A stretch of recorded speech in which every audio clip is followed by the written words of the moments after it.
حضرت بلال حبشی رضی اللہ تعالیٰ عنہ کے ذمہ تھا نبی پاک علیہ السلام کے مہمانوں کی دیکھ بھال. اور یہ دیکھیں کتنی بڑی سعادت ہے، حضور نے سارے معاملات کی کنجیاں ہی سیدنا بلال حبشی کو عطا فرمائی تھی رضی اللہ تعالیٰ. حضرت بلال کو پتہ تھا پیسہ کہاں سے آنا ہے، کہاں لگانا ہے، کیا کرنا ہے. مہمان آتے تھے تو آپ کو پتہ ہے حضور کا فقر مبارک اختیاری ہے، پسند ہے نبی پاک کی. ایک یہودی تھا، بلکہ یہودیوں کا عالم تھا. اس نے ایک دن حضرت بلال حبشی سے کہا کہ مجھے پتہ چلا ہے کہ آپ حضور کے مہمانوں کے لیے سارے بندوبست کرتے ہیں اور بعض اوقات آپ قرض بھی لیتے ہیں، تو میرے پاس کچھ اضافی پیسے پڑے ہوتے ہیں، مجھ سے قرضہ لے لینا. حضرت بلال نے کہا ٹھیک ہے، قرضہ اس سے لے لیا. ایک مقررہ میعاد، ایک وعدہ اس کے ساتھ طے ہو گیا.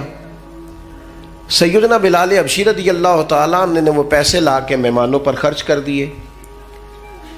ابھی اس وعدے میں نا پیسے لوٹانے میں کچھ دن باقی تھے. نبی کریم علیہ السلام، سیدنا فاروق اعظم، چند اور صحابہ مدینہ منورہ کے ایک چوک میں موجود تھے تو وہ یہودی مطالبہ کرنے آ گیا. آپ کو میری پوری بات کی سمجھ آ رہی ہے؟ یعنی ابھی جو معاہدہ ہے، جو طے شدہ تاریخ ہے، اس میں دن باقی ہیں. اس نے آ کے کہا میرے پیسے دیں. تو نبی پاک علیہ السلام نے فرمایا ابھی تو وعدے میں وقت باقی ہے. اس نے معاذ اللہ سخت باتیں کرنی شروع کر دی، سخت. اب آپ کے پاس دلیل بھی ہو، آپ سچے بھی ہوں، وعدے میں ٹائم بھی ہو، تو کسی کی سخت بات سنی جاتی ہے؟ اور جہاں بھائی وعدہ آئے گا تو دیکھی جائے گی تیری اتنی ضرورت. اب جب اس نے سخت بات کی تو سیدنا عمر فاروق نے تلوار پہ ہاتھ رکھا. حضرت عمر ہے نا، شیر ہے نا اللہ رسول کے، ہاتھ رکھا تلوار پر. نبی پاک علیہ السلام نے فرمایا عمر جلدی نہ کر. بڑی بردباری سے، حلیمی سے، اطمینان سے، سکون سے. حضور فرمانے لگے عمر اس نے پیسے لینے ہیں، وہ مطالبہ کر سکتا ہے، تمہیں چاہیے تھا کہ تم اسے کہتے ذرا نرمی کر، مجھے کہتے پیسے ادا کر دیں. حضور فرمانے لگے اب اس طرح کرو، اس کے ساتھ جاؤ، فلاں جگہ کھجوریں پڑی ہیں، جتنا اس کا قرض ہے اتنی کھجوریں تول کے دے دو، اور یہ جو تم نے تلوار پہ ہاتھ رکھا ہے نا، اسے ڈرایا ہے، تھوڑی کھجوریں زیادہ بھی دے دینا.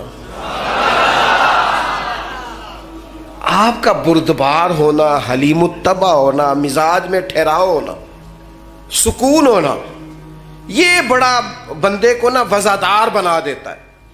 آپ ہر شخص کے لیول پہ اتر کر جھگڑا نہ کریں. میں نے دیکھا ہے سیانا بیانا آدمی بچوں کے ساتھ بحث کر رہا ہے، سمجھدار آدمی ہو کہ ایک نادان سے گفتگو کر رہا ہے. میں نے شاید پہلے بھی آپ سے کہا تھا کہ میرا ایک فتویٰ ہے، اس سے اختلاف بھی کیا جا سکتا ہے. میرا فتویٰ یہ ہے کہ میاں بیوی کے جھگڑے میں اکثر قصور میاں صاحب کا ہوتا ہے. ہو گئے ہونا ناراض، لگ پہ ہونا کورن. ہاں میں نے پتا سی یہ جتنے ہی فتویٰ دیتے اتنے ہی حال ہویا. میاں بیوی کے جھگڑے میں نا زیادہ تر غلطی میاں صاحب کی ہوتی ہے. کیوں بھلا؟ اس لیے کہ عورت بیچاری کی عقل ناقص ہے، اس کی آدھی ہے، وہ پورا سوچنا بھی چاہے تو شعوری طاقت اتنی بلند نہیں. تو میاں صاحب کی تو پوری ہے نا، تو پھر جھگڑا ختم کس نے کرنا تھا؟ تو جی میاں صاحب آکن تینوں آج ٹھیک کر کے ہی چھڑ رہے، تو یہ تو غلط بات ہے نا بھائی. آپ یہ دیکھیں کہ اللہ تبارک و تعالیٰ نے مرد کو عورت پر افسر بنایا ہے. آپ کو چاہیے تھا آپ کا حوصلہ بھی بڑا ہوتا، آپ دلیر ہوتے، بڑی ساری غلطیاں درگزر کرتے، محبت کا لہجہ اختیار کرتے. آپ کو یہ حق حاصل نہیں تھا کہ آپ بے جا سختی کرتے. آپ کی توجہ ہے میری بات پر؟ نبی پاک صلی اللہ تعالی علیہ وسلم نے کمال بردباری کے ساتھ فرمایا کچھ زیادہ بھی. حضرت عمر ساتھ لے گئے، کھجوریں تول تول کے دی.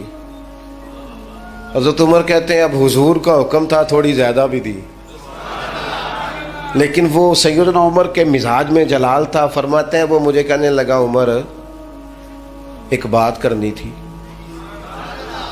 کہتے ہیں مجھے غصہ تھا، میں اس کو پر نرمی کر ہی نہیں رہا تھا. میں نے کہا جی کیا بات کرنی تھی؟ کھجوریں لے جائیں، آپ کا کام ہو گیا.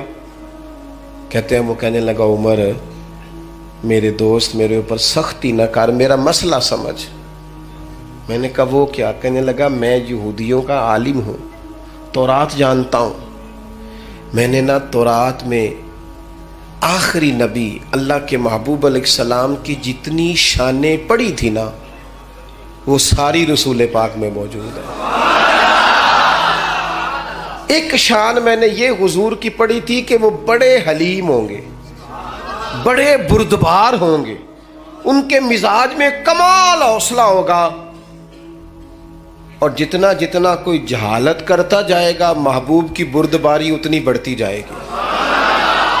عمر میں نے جان بوجھ کے قرضہ دیا تھا، باقی ساری شانیں دیکھ لی تھی، یہ میں دیکھنا چاہتا تھا، میں نے قرضہ بھی جان بوجھ کے دیا، وقت سے پہلے بھی جان بوجھ کے آیا، سخت باتیں بھی معاذ اللہ کی، لیکن جب رسول پاک صلی اللہ علیہ وسلم کی بردباری، حوصلہ اور وفاداری دیکھی تو عمر اب تو مہربانی کرنا، مجھے لے چلنا مجھے نبی پاک سے معافی بھی لے کے دے دے اور رسول پاک کا کلمہ بھی پڑھوا دے، میں تیریاں ویخ کے عدامت مرید ہو گئی۔ اب نا یہ حلم، یہ بردباری، یہ کمال، یہ وفاداری، یہ ٹھہراؤ، یہ حسن، یہ تازگی، یہ رسول پاک کی عظمتوں کی بلندیاں، میرا تو دل کرتا ہے اب قربان ہو جاؤں حضور کی ہر ادا پر، قربان۔ تھوڑا نا مزاج میں بردباری لائیں، حوصلہ لائیں۔ کوئی ضروری ہے ہر سوال کا جواب ہم نہیں دینا ہے؟ نہیں سمجھ آئی بات کی؟ کوئی ضروری ہے کہ جو بندہ جو بات کرے گا ہم اس کی سطح پہ اتریں گے؟ میں تو انہوں پوچھ لینا ہے، کئیاں نو نہیں بھی پوچھی دا، نہیں سمجھ آئی؟ کچھ کو کہی دا ہے جا بھائی، میں اکثر دوستوں سے کہتا ہوں ساری عدالتیں خود نہ لگاؤ، ایک عدالت قیامت والے دن بھی تو لگنی ہے نا، کچھ فیصلے اس عدالت پہ بھی چھوڑ دو، کچھ چیزیں اللہ تبارک و تعالیٰ کی بارگاہ پر چھوڑ دو۔ ہمارا ایک تو استقامت کا مزاج نہیں، دوسری بردباری نہیں، اور تیسری بات، بس اسی پر میں نے اپنی بات کو سمیٹ دینا ہے، تیسرا ہمارا مسئلہ یہ ہے کہ ہمیں نہ صرف اپنے جذبات کا احساس ہے،